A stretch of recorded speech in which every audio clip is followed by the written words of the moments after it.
Pēc dienesta padomu armijā jauns izskatīgs latviešu vīrietis Bruno Javojšs pastaigājies pa Rīgu un dzirdējis visur skanam krievu valodu.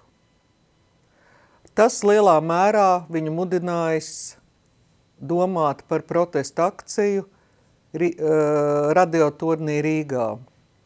Jo Bruno Javojšs man pats apliecināja, ka viņš ir sapratis, ka Rīga un Latvija tiek neatgriezeniski rusificēta un pārtautota.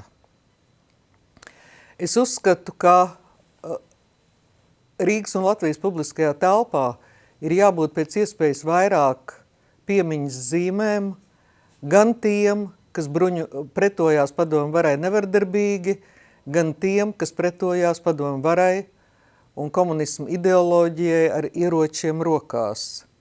Mums ir ārkārtīgi nepieciešams piemineklis svešo varai spītējot tieši tajā vietā, kur tas ir paredzēts.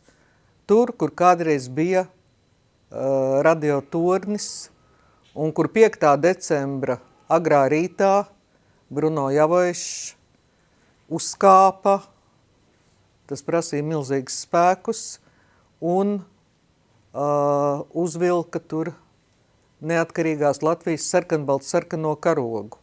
Tas notika 1963. gadā, man bija 3 gadi, bet es patiešām atceros, ka pieaugušie čukstus pārunāja to, ka Rīgas centrā ir plīvojis brīvās neatkarīgās Latvijas valsts karogs.